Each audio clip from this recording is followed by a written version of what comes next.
What if everything you thought you knew about Zhuge Liang was wrong? The fire attacks, the borrowed arrows, the divine winds. Legends paint him as a god of war. But what if his real genius wasn't on the battlefield at all? Zhuge Liang wasn't born a legend. He was born an orphan. By age 12, both parents were gone. Raised in the shadows of a declining empire, his early life was marked not by power, but by quiet study, exile, and deep reflection. He was called the Sleeping Dragon, a nickname given not for power, but for potential. He lived in seclusion, farming during the day, and studying classics by candlelight. He wasn't waiting for glory. He was waiting for the right man and the right moment. That man arrived in 207. Liu Bei, desperate and wandering, made 3 visits to Zhuge Liang's humble cottage. On the 3rd visit, the door opened, and with it, the fate of China's 3 kingdoms began to shift. Their secret meeting gave birth to the Longzhong Plan. Not a battlefield strategy, but a civilizational blueprint. Zhuge's vision was clear: seize 2 provinces, build a power base, and strike from the west. He wasn't chasing glory. He was rebuilding a crumbling world. At the Battle of Red Cliffs, Zhuge Liang became legend. But the truth? He didn't command the fire attack. He didn't summon the wind. His real weapon was persuasion. Convincing Sun Quan to stand against a superpower with only a dream. After Red Cliffs, Zhuge Liang was not chasing battle. He governed. In provinces torn by chaos, he rebuilt farms, punished corruption, and taught local officials to serve, not rule. To him, war was the last option. Order came first. His rule was strict but fair. He taxed the rich. He banned elite indulgence. And he wrote a legal code so transparent even nobles feared bending it. Zhuge Liang didn't just rule a land, he disciplined it. But peace was never permanent. The north, controlled by Wei, loomed like a storm. Zhuge Liang launched 5 northern campaigns, not to conquer, to survive. Shu was the weakest kingdom.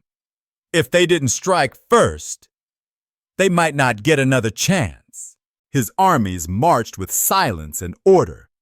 Every supply route, every scout, every shovel stroke was planned. No general carried more scrolls than swords. Because Zhuge Liang didn't believe in brute force, he believed in preparation. In battle, Zhuge Liang's genius wasn't speed, it was restraint. He tested enemy patience. He studied terrain like a poet studies silence. He once told his troops, "Even a strong arrow can't pierce silk at the end of its flight." War to him was a science of timing. But Wei wasn't led by fools. Sima Yi, Zhuge's great rival, watched and waited. Theirs was a battle of minds, not swords. One cautious, one meticulous. They didn't charge at each other. They outweighted each other. Once, Zhuge Liang feigned death. When Sima Yi's troops found the Shu camp empty, they hesitated. Could it be a trap? They retreated. Only later did they learn. Zhuge Liang had truly passed away. Even in death, he won the last move. Zhuge Liang died in 234. No grand temple, no official mourning, just ordinary people, quietly weeping in fields. They had lost not a general, but a guardian. So why did they revere him so deeply?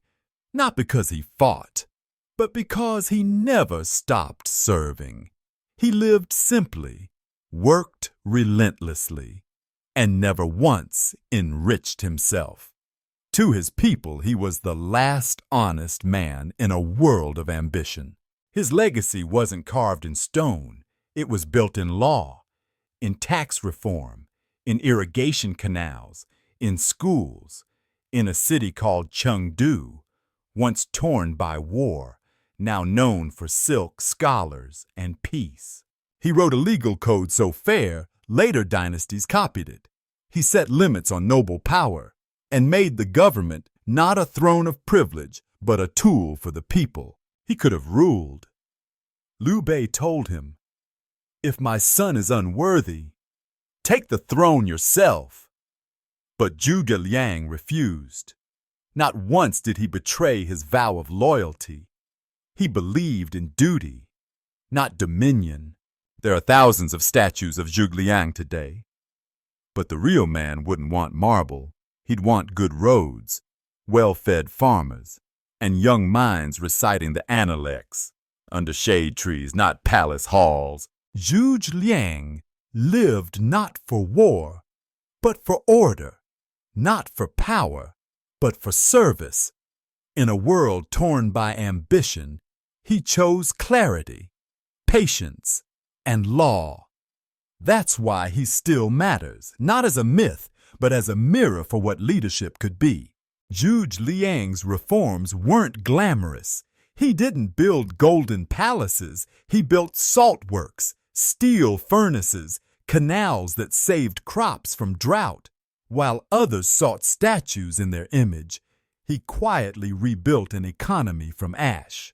He promoted engineers, not aristocrats. A blacksmith named Fu Yuan revolutionized shoes metallurgy. Zhuge praised him publicly because true power, he believed, came from those who built, not ruled. To educate the next generation, Zhuge Liang founded reading halls, not just in cities, on the front lines. He believed war must not only train soldiers, but also raise statesmen. But not all of Zhuge's efforts succeeded. Currency reforms failed. Trade routes collapsed under war. Even brilliance bends under the weight of broken systems. Still, he adapted. He simplified. He endured. In the South, tribal unrest surged.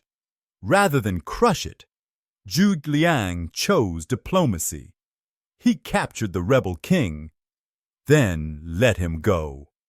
No chains, just trust, and one peace, not through fear, but through respect. Many officials wanted blood, but Zhuge said, "If we kill the brave, who will serve us when the brave rise again?" His leadership didn't conquer men's bodies. It converted their hearts. This story echoed across the empire. Rebels stopped fighting. They started farming, not out of fear, but faith. That Shu wasn't just another throne. It was a chance to build something different. But no vision lives without enemies. Zhuge Liang knew that Shu's survival depended on one truth: strike first or fall second. And so began the final chapter. The 5 northern campaigns. Each campaign cost more than it gained: men, time, grain. But Zhuge Liang kept marching north. Why? Because retreat would mean surrendering the dream of a just state. And for him, that dream was worth everything. He knew his health was fading. He built massive storage facilities, streamlined supply lines, created inventions like the wooden ox to ease burdens. If he couldn't finish the journey, he would at least pave the road. But even perfection in planning can't control fate.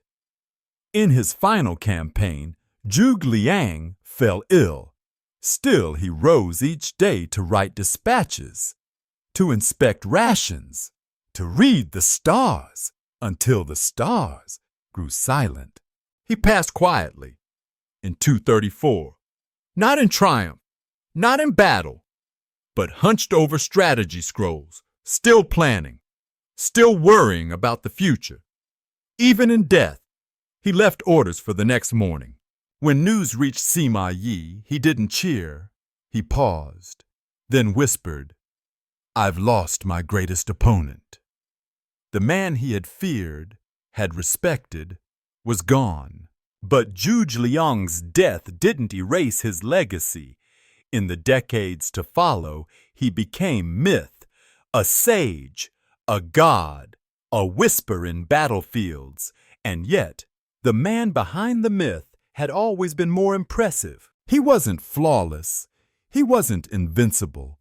He was simply unbreakable, a scholar who became a general, a statesman who never compromised, a man who rebuilt a nation, one fair law at a time. And what remains? His handwriting, his laws, his example.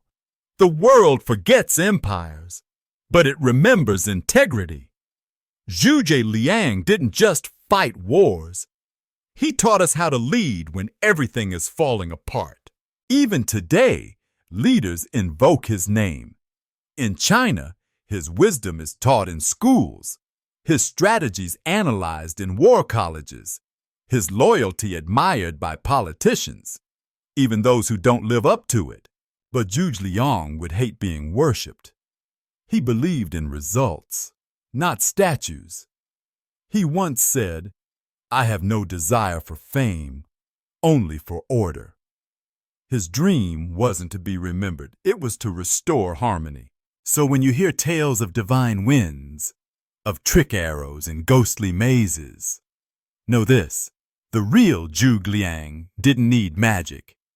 He had something rarer: principle. Zhuge Liang was not a man of war.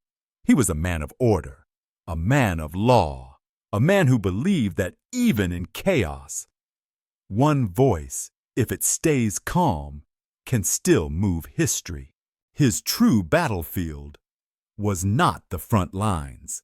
It was the courtroom, the rice field, the supply depot. Zhuge Liang believed peace must be built, not just declared. He lived modestly. No palace, no concubines, just scrolls, a fan, and an unwavering mind. Others ruled with extravagance. He ruled with discipline. Even his enemies respected him. Sima Yi, who opposed him for years, once admitted, "If Zhuge Liang had pledged to Wei, even I would have bowed to him." Zhuge Liang never saw the empire reunified, never saw peace win. But that was never his condition for trying. Some men fight for victory, others fight for duty. In the end, Shu fell, and the dynasty he served disappeared. But Zhuge Liang's ideals didn't. They outlived kings, outlived thrones, because they were carved not into stone, but into memory. Even today, Chinese children know his name. Artists paint him. Poets quote him. Generals study him. Why? Because in a world ruled by might, Zhuge Liang ruled by mind. And when you ask, what made him great? It wasn't talent or brilliance. It was something rarer. He showed up every day, even sick, even tired. Even when hope had left the room. He wrote, "If I fail in this duty, let my body be destroyed in death." No room for excuses. No time for pride.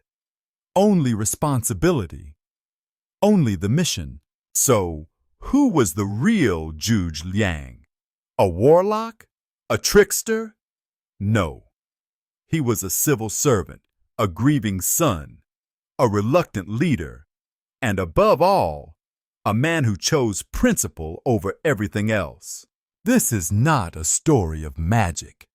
It's a story of will, of how one man in one fragile kingdom fought against chaos with clarity. And even though he lost the war, he won the world's respect. We remember generals for victories, but Zhuge Liang? We remember him for values, discipline, wisdom, compassion. the things too many leaders forget and too few ever earn. In a land torn by warlords, he never called himself king, never demanded statues, never took what wasn't his. Zhuge Liang proved that power doesn't need to shout. That's why people built temples long after he was gone. Not because he ordered them, because they missed him. Not the warrior, the guardian. The empire fell, but Zhuge Liang never really left. He lives in strategy books, in stories, in every whisper of what it means to lead without losing yourself. Maybe that's why even now you can hear his voice in silence, in justice, in duty, in every leader who chooses service over glory. The real Zhuge Liang, he didn't need storms. He didn't need sorcery. He needed only a pen and a promise, and that was enough to shape history.